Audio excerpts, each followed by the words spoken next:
bisi sen manin kono ni so mara sen mambani na katani kene sen mambani ka amba sen mawni anfa sen maw benanye ni tama na me Allah taala dali ka Allah tanga Allah taala bulu akalla tangali da falila la mo kala subhanallah الذي سخر لنا هذا وما كنا له مقرنين وإنا إلى ربنا لمنقلبون الحمد لله أنتو يندو فوكاكا مكومي أمباو الحمد لله ودولا سيسن بيسي كونو أمبلا كفوني ندو كالاكاكا تنبي الله تعالى سنيا باي مسامي سخر لنا هذا مسامي كقولي كأني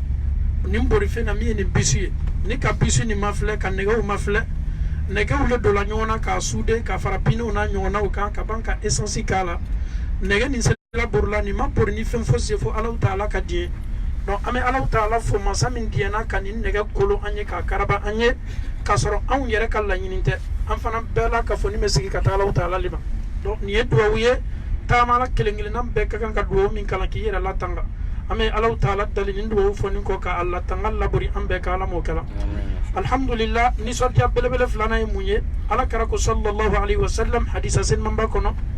ko jama na la kafula Allah taala koson kanyon kala kanyon hakilla di Allah taala koson akela soso konoroy akela yoro Allah taala be mafalla ji anka melakaw fana mena kana sabatini anye ni yeni bisi mafleko Allah taala ka beleka senmo be nanye we Allah tanu bay ankelente ani Allah taala ka meleka senmo be nyon feni bisi kono ani jina slama fana me nyon feni bisi kono kada kan fenfenye limanya dusu ya bebe kafanyoka kata Allah kula nyon fe ka an la tanga Allah taala bulala mo kala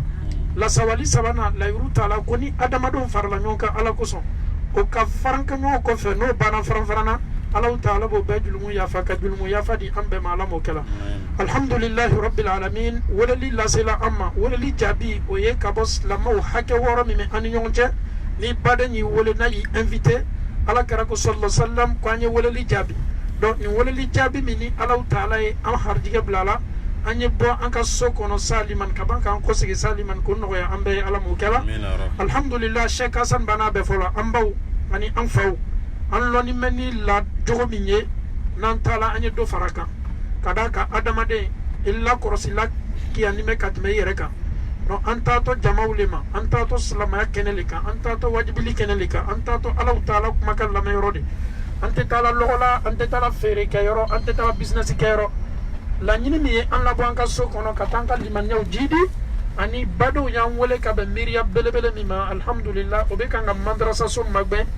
alhamdulillah Côte d'Ivoire territoire ka mi e boaki nine anka boli kunyere katamba do soutenir kato mademe ni farkolo mademe ni duwo yera mademe ni ani seko mi ni Allah taala e annoya anye wole ambo kunye nambola ambola kumi kama anyan jija ka anjanto okuna fana kay ko sebe alama onno yalambe alhamdulillah rabbil alamin nouvelle de be o yere an yere ka nouvelle de ya alhamdulillah nya la se an fala kauma amena banka a nouvelle la se na fulu côté mais j'ai citeria kodo ka dam na kunu vendredi fo kana se samedi la ka dam na kunu fame wati mi nyona la alhamdulillah 400 euros le ka anja 4000 la $1000 anka misri yere kesula Allahu akbar donc ni ma fleli ke 4000 warden tede ka dam na juma fo samedi donc ni beba ira la le ka fo ko slama o kan meka misiri ko ni ta sebela hakilla jigido ka nyini aw befe anyan jija bebe ka nga jija ni effort minke anyan jija ka do faranka effort ka anyan jija ka do faranka chasirika misali aboloma kunu antola anyira mati ambado yangole alhamdulillah ayadi ani ala le jema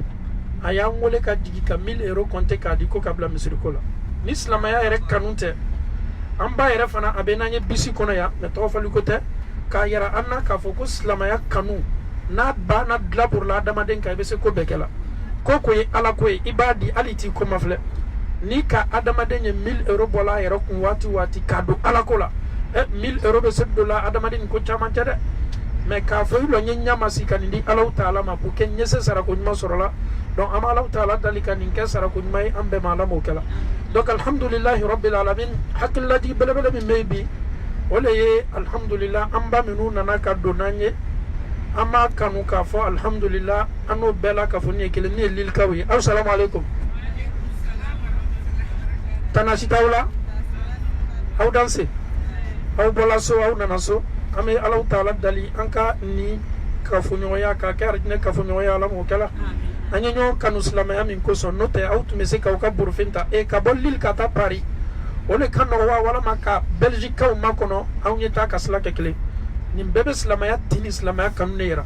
afola ko mo munu keto ka kanu te yan nafa bola kiyamado mo munu ye nyo kanu Allah taala ko son ka fo Allah ko son ka mna Allah ko son ka banka bla Allah taala ko son sika fo sitala olule keto sabatila Allah taala ka arsus makoro Allah taala ko qur'an sen mamba ko ko al akhilla o terinyo maw jakuru jamaw nonu bela ka fodin keto nyo juye kiyamalo fo mo munu ka la ka fo kala ala nya saranya ko son anyo kanu Allah le ko son ka fo ala ko son kamna ala ko son sika fo sitala ni Allah taala sona aw ni aw bela ka fo ni manyere Allah taala ka arsus makoro Allah taala ko hadisi kursi kono ale Allah taala ka kanu aka amuru kala diaboye aka jonga jomunu kanyo kanu ale Allah taala ko so force fo ale ala yo lu kanu doni Allah taala ka kanu kala diaboye kada ka on nyo kanu ala le ko so aw ma don ka fo ko ni kanu te wolo fo ila fo hina nin kanu te wolo fo ila fo sabati nin kanu te wolo fo ila fo arjine do ala ma arjine dilambela ka fo nima alhamdulillah ni yanka lada na me voyage isla ka ame nyo baro islamaya kisaka donc Allah taala dali question minu dito mes jardins à mes classifs là agno baye kato aketo dan nana le season niki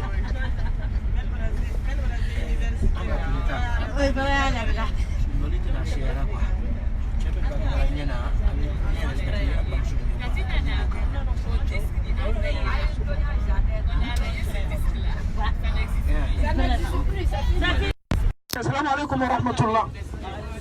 ambala kaw lil kaw afola nyana ko ala la madrasa fanga ka banque to be korobola bi ambara question est posée la question bana poser to ay jabilali 0 bedila 1 bedila 2 bedila ala man be nasaba baba alhamdulillah rabbil alamin allah taala ka muso belebele nani ko fo ala kala le ko fo hadisala ni kame ko muso belebele dununya muso belebele mais muso belebele nani min tala toma olule keto puntigi arjina kono alhamdulillah ne yere partenaire be ya mena damna le ma folo partenaire muso belebele nani min ko fola kelen be fodron at-takbir a muso belebele folo e khadija ala kara muso sin mamba radiyallahu anha mun ya to khadija lo yorban soro dunya muso chama amena bo manyi ngabo mun ya to khadija lo yor belebele soro dunya muso belebele chama a folo ye min ye ale le kala mo folo ye min ka silamaya ko fo annen kan ala kira ko fe o ye lo yoroba ye amada o ma de presi kadija lo yoro gbara fa nyine min o te kele kadija la lo yoro folo ale le kira mais ni le koko ala la sariya ka fo nyamma ne te fosike itole mais ashamana abina bale adoni donc muso ni kato madame ni kala ka nyasiya furuma non seulement ka furbe sabati afana me ka sininya sigma bay ki makono muso kato dasi kelen blala ka furu kunkoro aden kunkoro aja kunkoro nimbe julumu yafale yama ala man yoron family dilama alhamdulillah kadija ka specialité belebele do yemuye aya kan na fulu bla ke ka disposition o yala tanu bay amabada lo yoro belebele fola kadija la alisini amba ma o bolola alo yoroka makasuba eki nyabo nan kato selima kadija lo yoro fa inshallah lo yoro bere afola sisan le kala mo fola min do la islamaya la afola sisan ka kana fola bla islamaya disposition lo yoro bere fa min o tekele jija be lo yoro le me ko bela fa min fanga ka bonin be ala nindo fola wajibi la karam wacha bolo non sabari ni munyo alhamdulillah wala tunya dugo bay on fait quelque chose de spécial de Khadija radiyallahu anha ok bismillah at-takbir Allah Ta'ala ka Jibril a dit avec une lettre d'invitation. Jibril est venu, le prophète était là. Le prophète dit, Jibril dit, Muhammad, ko Allah Ta'ala le kanchi kana ko ina kana ifo kabanka imuso kadija fo kere ni mboloma. Ni ko bale de Allah yere ye foli kan bla kana kaka jonfo. Amada mada ko Allah Ta'ala ko konya fiye ki i muso kadija ko Allah Ta'ala ka sodo loye arjina kono. amada uma de so keto lolani arjine marjana na lulumi ko bela ka foni fa amada uma de ko so min fana na lala kono toro ya ta kono atese ga foyi o kelamba Khadija li ka so ko fa e ka sama sa folo ka so na fa ko fa amala taala dalala man fana ta ko fola ni me achama na ndo fana misanga so ila sukola na nyan jijanga ala batuka ala taala banga so irana ala man bela ka foni ka so irana na o fana ko fa ka ko baraka mino sitekele Khadija man ko tutsi bana est-ce que ala kara aya sa ya fa ala kara nyina nako o be man ko tutole mun ala kara man nyina ko sanin ko Khadija asalile ka ko ti de sala o ça pendant les moments difficiles et puis pendant dibila dila mami ke quand dibila aki le confiant il et puis Khadija le prophète allez le ka ba bere non amma ko be kuma mina o kan bamso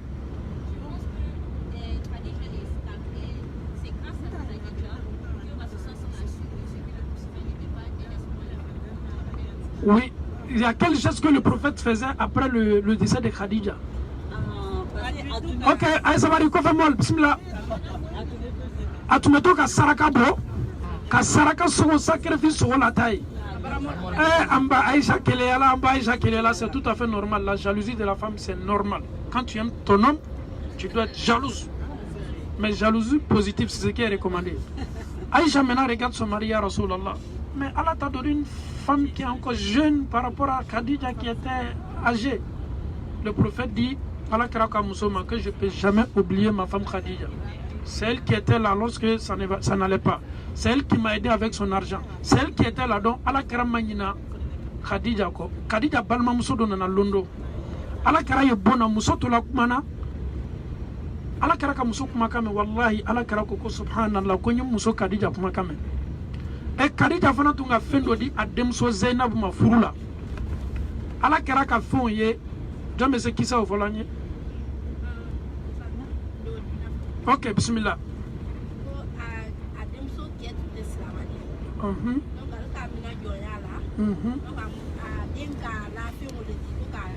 Fen manit moy. Khadija yɛrɛ tun bɛ kɔnɔ min don a yɛrɛ ɲakɔrɔ k'a yɛrɛ la cɛ ɲakɔrɔ a k'o le bila a denmuso ka kɔɲɔmura na donc kuma lasurunya bolo ma a denmuso cɛ mina min ka ala kɛra ka kɔnɔw ye automatiquement rappelé la donc alhamdulillah nin ne ye ala kɛra muso belebele Khadija jogo ye ale le kɛra mɔgɔ fɔlɔ ye min donna silamɛya la a lɔla ala kɛra ni kafiru ni ɲɔgɔn cɛ n'a dusu bɔla kɛnɛma ni kira banna dɔla so kɔnɔ dɔrɔn a bɛ dusu suma sɔrɔ kira y'a kanu a di ala kira ye ale le ye kira den 6 bɛɛ sɔrɔ a ye a denmuso fɔlɔ Zainabu an y'a damina fɔlɔ Kasim ma a dencɛ ye Kasim ye a dencɛ ye Abdullahi ye a denmusow ka fɔlɔ ye Zainabu ye Ummu Kulsum Ruqayya ani Fatima donc ale le ye den 6 sɔrɔ ni ala kira ye ala ma alaw taala diɲɛna ma donc arjina fana kɔnɔ muso belebele minnu kofɔla ala kɛra muso Khadija b'o cɛ ma ala ma an baw fana kɛla o cɛ ma ok muso belebele 2nan madame Baba Snote ande anuna bisu kono ha on passe ok ambam so muso belebele nani mi fola Khadija bara ko fosise bismillah alele ambam so asin ma Saleh madame Gaba parmi les 4 grandes femmes on vient de dire le nom de Khadija il y a encore 3 femmes. Mais quand on est ni muso le fille dunia muso belebele lode. On passe dans la 10 là Aïcha n'est pas mentionnée. Fatima. Ala kera de muso Fatimata. OK, ala man bena sababa ma. Dunia muso belebele minu ko fala ko ka to nyamo ye arjina kono a folo folo ala kera muso Khadija. Al angana ta par orta ad muso Fatimata bala ambam so. Elle veut se mufala Fatimata kana kanilo yoro belebele soro. Qu'est-ce qu'elle a fait pour l'islam? La Gneka le côté comme Bal Fatmata.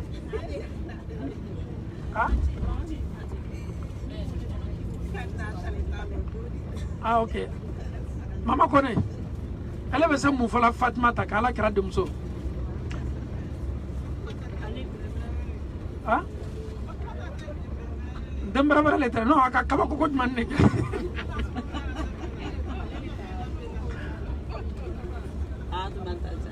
là, je sais que dans ça là,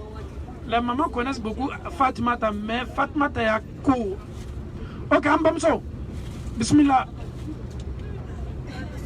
Ala kara de muso Fatimata, amisa mufalaka. On passe. Atunkada faye kosebe, le prophète a tellement aimé sa fille Fatima, alhamdulillah. Atunkada faye kosebe. Atunkada faye kosebe, wallahi, adiala faye yere. Mukoso adiala faye, ok?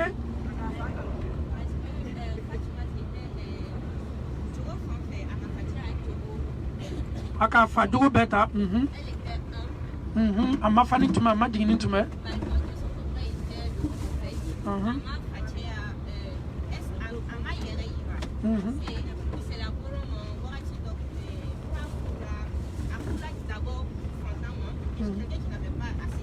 Son mari Ali. Et elle n'avait pas les moyens, elle était fatiguée lorsqu'elle faisait ses ménages. Donc, à ce moment, dans la bataille de là, maintenant, pour la bataille là, bien mis à guérir. Elle était fatiguée, donc elle voulait. Kabaradi Dodama. Maintenant, à partir de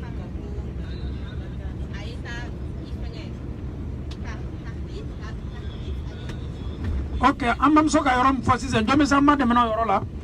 akoko afaye bara den do dama ko bonna bara se ko sebe ala kara jana e bara den da dem soma amo kede aka kuma kan sen man do le dama ambam so ya fosi zen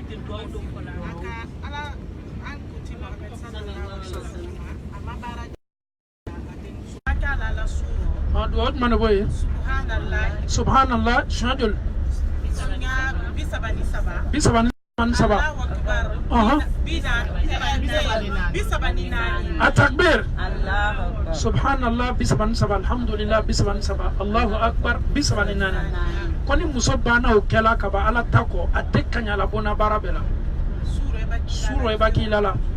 Oye sekre baye Subhanallah bisaban sabah Alhamdulillah bisaban sabah Allahu Akbar bisaban nani Ne rafana mena Fatma tala sekre berafa wanyene mino si tekele Aw ka lon ka fɔ ko Fatumata secret dɔ tun b'a la ni ala kɛra n'a muso min ni fɔɲɔgɔnkɔ nana dɔrɔn Albert tɛmɛna a ye Fatumata le fɛ Fatumata i tɛ wa i kumana ni i fa ye wa waati bɛɛ ni mɔli nana ka na a sɔn ka na hɛrɛ ɲɛsin a ma a ye kala k'a to Aisha la bon nale muso la keleya ma daminɛ bi la dɛ na parti na kɔni keleya t'ale la alhamdulillah ale la limaniya ka bɔ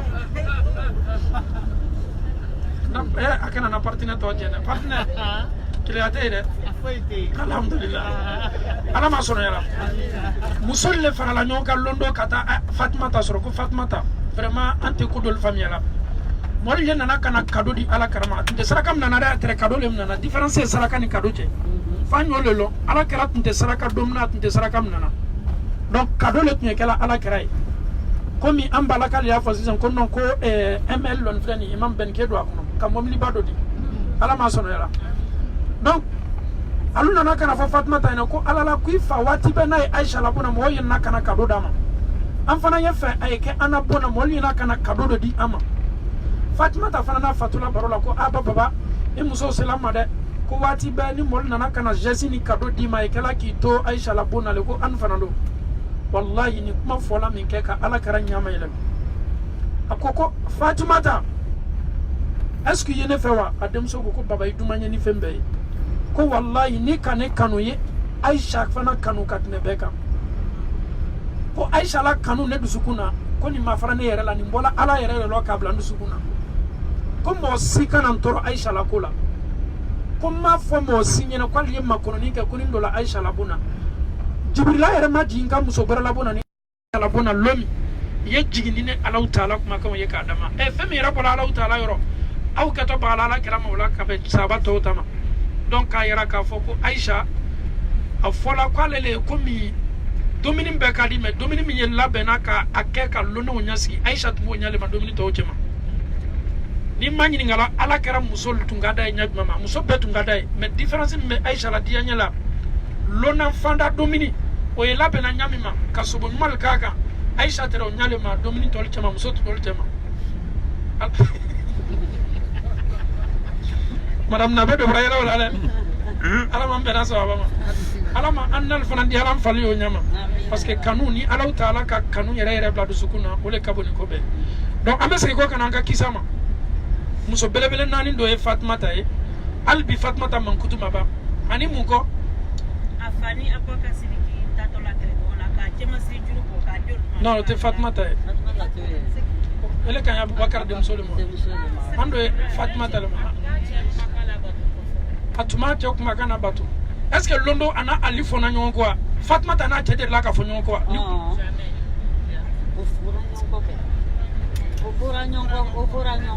ofona nyonko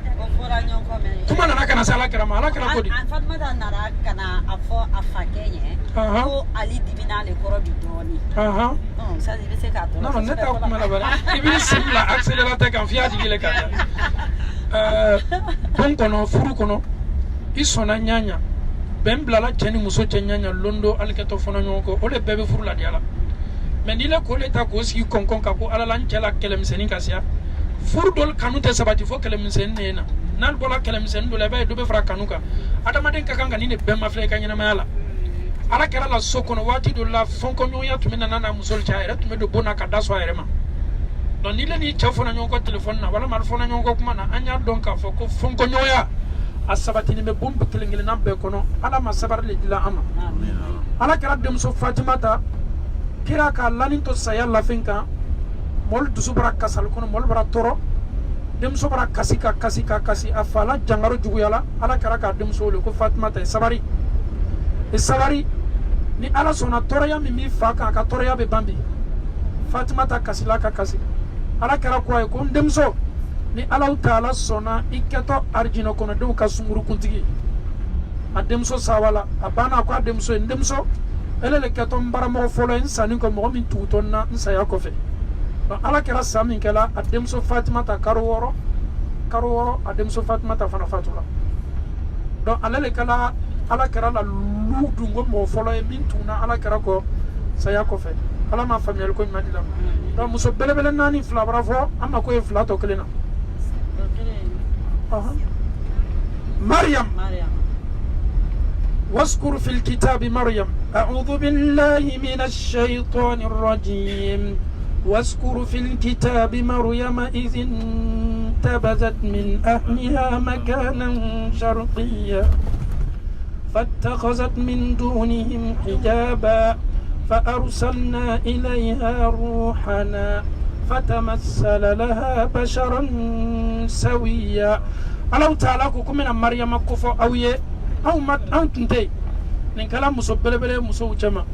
أمبارو ni Allah Taala sona mena Maryama ka do sebla fere la be jija ka Maryama ka fisa mati ado fo ni Allah Taala sona presi ni koko Maryama kaba koko man labur la Maryama ka soro abana kono kaba koko man labur la anana fatnu la yurut mata ka soro anana tuma ardiya folo anana fatre ka la giri tale ko ani ala tun ka so dina na kera dinkedi ada bla slamaya atakbir no président n'a changé la kabi place la folo donc Maryama watimi anatuma kono ta fola ka la yurule ta ko ala demi keto dilan nema na denkela dencheye ne keto denim bla la slamaya barale la to foy ka slamaya barako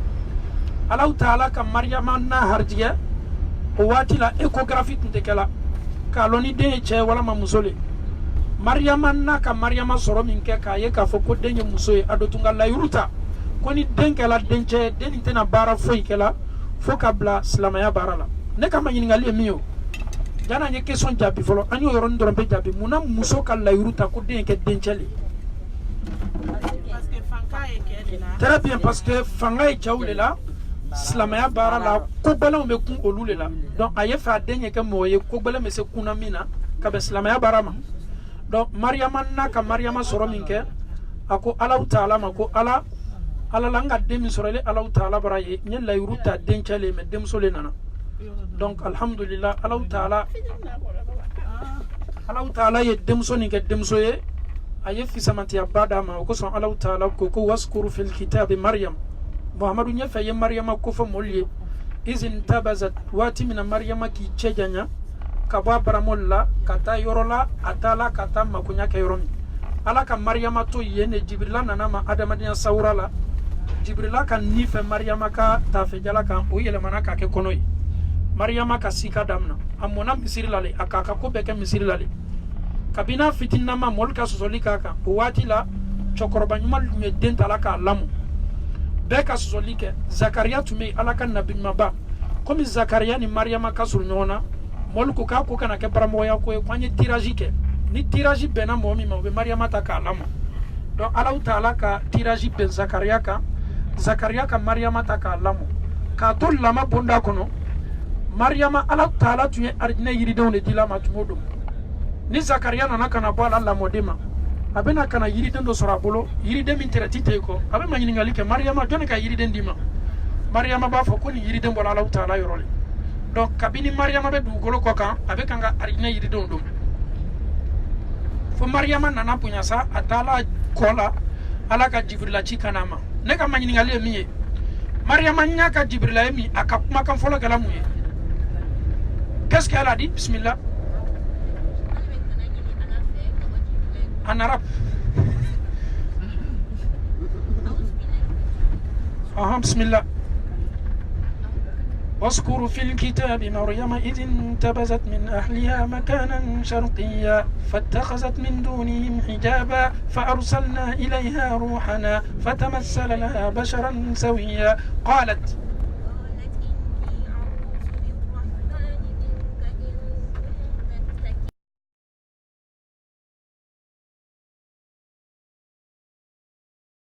Donnez le micro maintenant parce que les mamans sont tellement prêtes, alhamdulillah, ni ala tanobale. Mariama nyaka Jibrila yeminke adama sawra la akuma kan folo kala mi qalat Mariama ko inni ne Mariama a'udhu metangani ala taala fe kabo ele la ele milon mene nyakoro in kunta taqiya ni beslana ala nyai kana maganela Mariama malo ka fo ko chamiloni ma nyakoro ko ala taala ka Jibrila le nana ma adama dia sawra la amadere mana la ko chebo akoro ni te chayeda ni ya chagbara le mini chawte gele okay Mariama ko fo mi ga ko mamam so kan jabi anya fa mo gura jabi Jibrila ka mundi ko me réponse gengew madame ko ne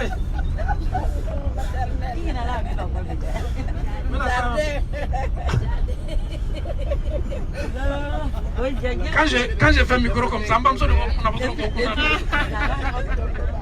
secrétaire aussi, elle allait jusqu'à derrière. Ok, maman, biba, bismillah. Mariama makan folo kofe Jibrila ka mun fo ka jabi comme ale ko konno misla ni besla na la en kana sema Jibrila fana ka mun fo ka jabi Jibrila ko qala inma ana rasul rabbiki li ahaba laki ghulaman zakiya akoma emiriya be mino tenere ne ye chide ne kabo Allah taala yoro kana dili kima denchala mabala do fra la Mariama ka konna Afrika ngi kana sema ibana fana ka jabi min bida ko alala kuile chide ka bala taala yoro ko kana dendia de message la ne ma jodi chama senema Mariama ko message den soro la jodi ka soro ni chama ka fo Jibril ko ma ko ni bara min kanno ala taala ma ko ala yara bara ban kitila ni kono taala ka ba Mariama Allahu akbar at-takbir Allahu akbar Allah taala kitila ni kono taala ka ba neni e yere baro min kala ni formalité dron yesu suno itato kono taala 666 sika fo itala Mariama ka ba ko yala ani Jibril tolo la dron Jibril ka ni fe Mariama ka tafe jalaka tafe kunka o yala mana sur le sa Mariama ka kono ta Mariama le tola sa kono ni mala Mariama bra sika damna ala ne kata mun fola ne kata mun kala nin ko keto kala di atilo atisi jone keto lala ne Mariama la ka foko ala le ka kono ni dinema ala taala ka jabit ma di Mariama ma yoro la bon elle ana karamo de asi ile de classe ça voilà angini la seguida angini la seguida la jardin ale ala ko Jibrila Mariama be rom na ta toron bali komi labor la Mariama kana labor la ambalaka balaka kan bisi kono ya anu beta be jugan Mariama tay Mariama ka limanya kabo asoni me ala e sika fo itala ka ala kola me ala ka komi labora kani ala la ni ko kabo haklima Mariama tolola aka tinkona dimi willa loni kala do ko kono tala domi ko jigi kala loni do ko kono ka karo kono no ke mais an ka kuma la yin toyi Mariama tola ni yorola aka tinkona dimi damnana Allah taala ka jibril na Mariama ma nyafa dusu yesuma doni afaye wa huzzi ilayki bi jiz'in nakhla ko Mariama sini tamaro zuminu kerefawe telemana tume yiri betun jala kwa ya boloke ka tamaro yizumna ayi jija ka tamaro zuyu ako yuyu minke de yɛrɛ tun tɛ tamaro la Allah taala k'i to a ka masaya la ka tamaro den nabɔ tamaro zuna ka bi a fɔ a ye ko tamaro min bɛnna o ye a y'o do ta k'o domu Allah fana ka ji bɔ Mariama sini tun ye fan min fɛ Allah ka ji bɔ ye k'a ye tamaro domu ka ban ka ji min munna Allah taala ka den nabɔ tamaro la Mariama do ye tɔɔrɔya b'a la sa quoi rapport jumɛn b'u ni ɲɔgɔn cɛ an balakaw n y'a fɔ sisan n ko telema le tun bɛ k'a yira Mariama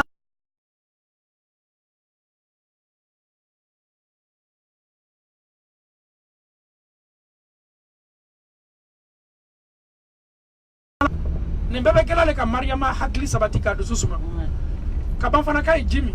lɔnnikɛlaw k'a yira na k'a fɔ ko ja muso la tin kɔnɔdimi waati tamaro ye filaba ye muso ma tamaro ye furaba ye ni muso ka tamaro dom k'a ka ɲi kosɛbɛ a b'a la tin kɔnɔdimi sɔnɔya Ala man bɛnna sababa ma donc Mariama ko domu min kɛ Mariama do farala ka sabari n'a ka dususuma kan Ala ko Jibrila ma fɔ a ye ko kuma t'ale Mariama bolo kuma fɔtɔ Mariama nɛn kan ni kuma bɛ bɔtɔ Ala yɔrɔ le k'a di Mariama ma a y'o fɔ ka mɔgɔ jaabi n'a ye Mariama komi ni den sɔrɔla ye den ta k'a bamu i kɔ la n'i ma ɲininka la Mariama i bɔla ni den ye min i kana kuma dɛ i kana kuma kana mɔgɔ si jaabi i y'i bolo kɛ k'a ɲɛsin i den ma fa asharat ilay ni mɔgɔ k'i ma ɲininka ha Mariama kabako daminɛna Isa sɔrɔla an faw ni an baw 31 kɛlaw ni 24 kɛlaw bisi kɔnɔ an kɔnɔ an m'a lɔn k'a fɔ alhamdulillah tuma dɔ siaman tun bɛ 31 kɛla siaman tun bɛ 24 kɛla mais Isa kɛtɔ kumakan fɔlɔ min fɔla a sɔrɔnin kɔ a n'a ka bange min kɛ écoutez très bien Mohamed ko ko Ala den ye Isa ye Mohamed ko ko Allah taala muso le Mariama ye Mohamed ko ko Allah taala k'a yɛrɛ don farikolo la ka ji dugukolo kɔ kan Isa bɛ nana ka na an bɔ nin kɔnɔna fili bɛɛ la Isa kumakan fɔlɔ a sɔrɔ min kɛla a nabolo qala inni abdullah